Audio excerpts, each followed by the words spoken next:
Welcome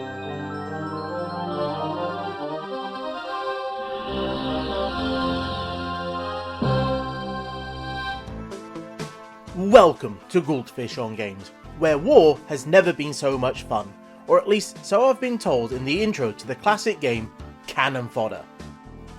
I have the original big box Amiga release, which was made by Sensible Software and published by Virgin back in 1993.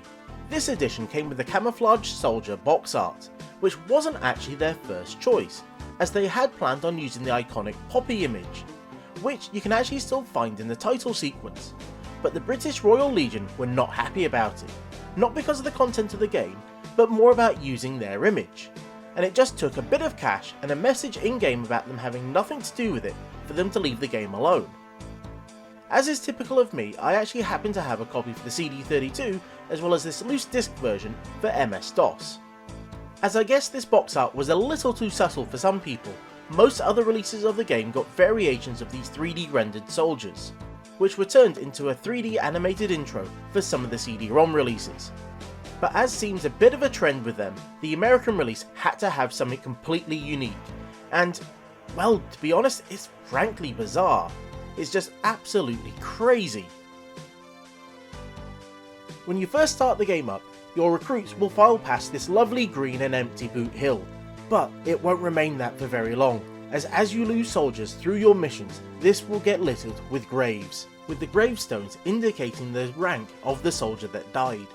And when combined with the sports like home versus away scorecard at the top of the screen, it's a constant reminder that you are losing valuable soldiers.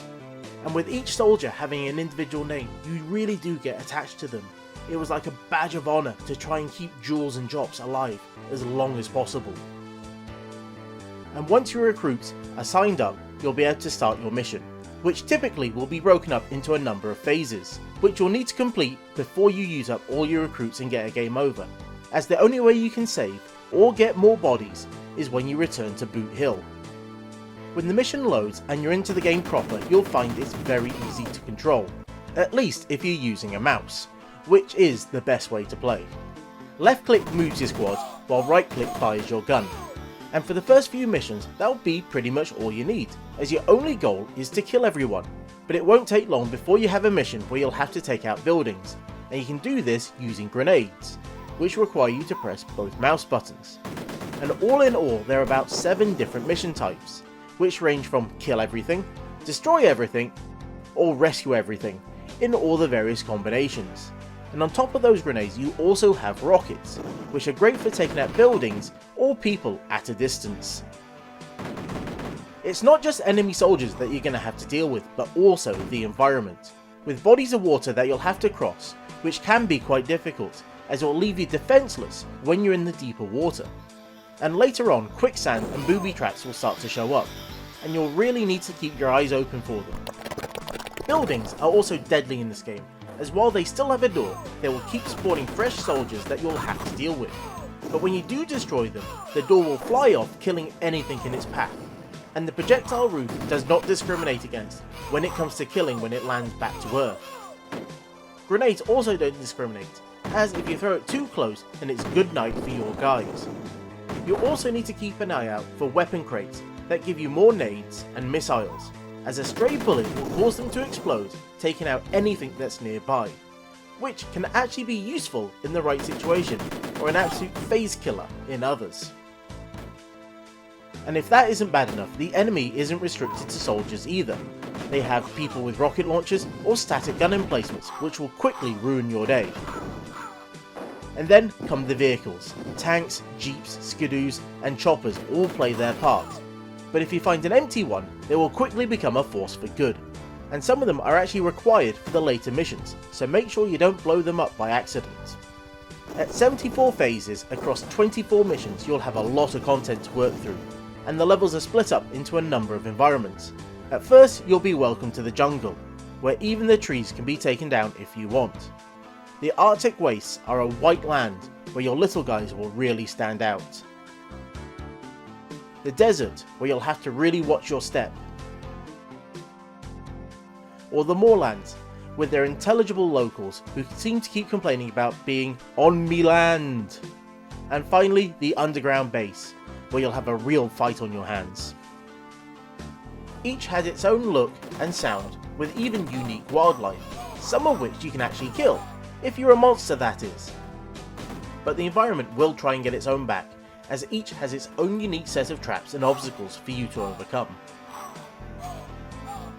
As the difficulty ramps up, especially around mission 8, you're going to need to use more of the tools that the game provides. First off is a map, that gives you a reasonable idea of the layout of the level, which is handy for some of the larger phases. The second is the ability to split up your team into smaller squads. These can be left to cover points and take out enemy soldiers while you control another group, though you might want to check back on them, as they're not quite as effective as when you're directing them. You should also be careful about how you split up your grenades and your missiles, as it's not possible to trade them between the squads afterwards. Now, a common tactic is to create a squad of a single man, and lead him on a one-man Rambo run on the enemy positions, as it's much harder to hit a single guy than a squad moving in a line. And it also means that if you lose him, you can just restart that phase and you'll only have lost a single recruit. It also meant it was easier to keep soldiers alive for longer, so they could raise through the ranks, which back in the day me and my mates used to swear made them shoot farther or even have better aim. But in reading the manual and online FAQs I find no mention of this at all, so I guess it must have been just a schoolyard myth that we came up with. Which is a pity, as it would have made the ranking system more than just a cosmetic thing, as all it really gives you is better gravestones when you die. Those sort of upgrades would have been nice, as the levels tend to become these little puzzle boxes that you have to solve if you want to be able to complete them with the minimal number of losses. But to do that you have to study and learn the locations of all the major obstacles and objectives, which might be as simple as taking out the missile launchers in the right order or knowing where to find the weapon crates. This tends to come from many failed attempts and a few more gravestones on Boot Hill. Even though there are power-ups that you can find in some levels, they are so rare that it's possible that you'll never see them even if you play the entire game and complete it. In fact, there might even be a single instance of each power-up across all the levels. And these super duper upgrades include the heat-seeking missiles, bulletproof vests, rank boosters, the trooper booster, which gives you all the previous power-ups, and finally the troop booster, that will give all your troops a chance to be the ultimate killing machine. But apart from the rank boosts, these only last the current phase that you find them in.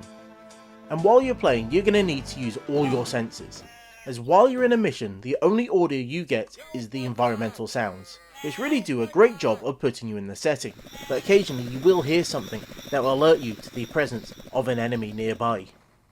But when there is music during the loading and the menus, it tends to jump between either a very somber or an incredibly heroic track, with one major exception, the intro music, which happens to be a very catchy tune and one that also had a very odd music video, which had the development team dressed in army uniforms carrying around obviously fake guns.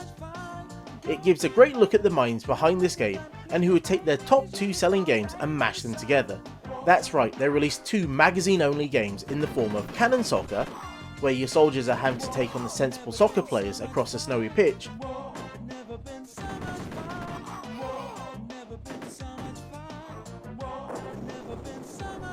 and then later released Sensible Soccer meets Bulldog Blighty, where it's soccer with the soldiers having to play football with a live grenade that will randomly explode, taking out any nearby players.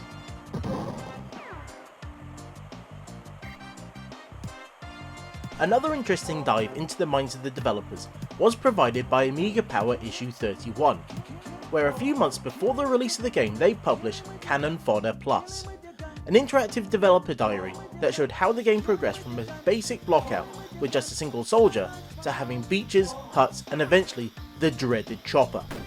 You can see that for the most part the game's look and feel is already locked down, though the map feature hasn't yet been added and the missile icon looks a little different. And once you've finished playing the maps, you can take this small quiz about Sensible Software and its developers.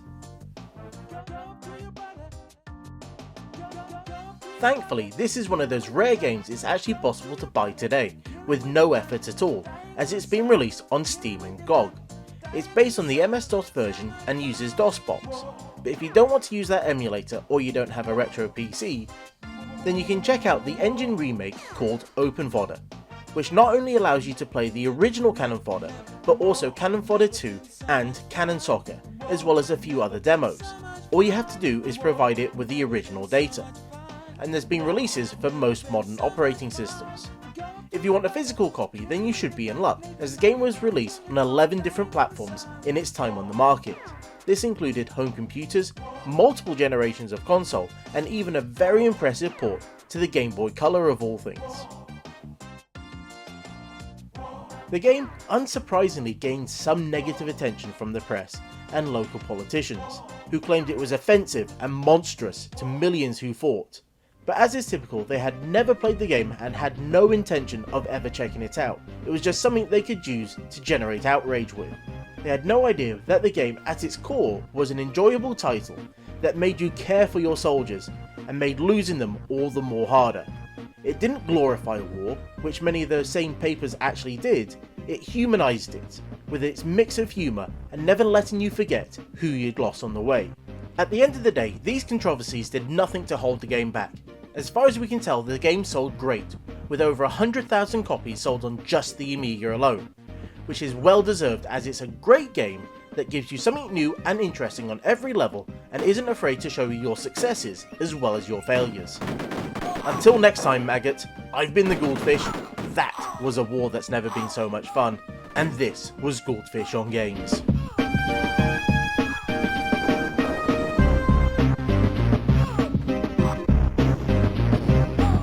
Thank you for watching my video on Cannon Fodder. I hope you enjoyed it. If you did, please consider liking and subscribing to the channel, or checking out some of my other videos that you can find linked on the screen right now. Goodbye.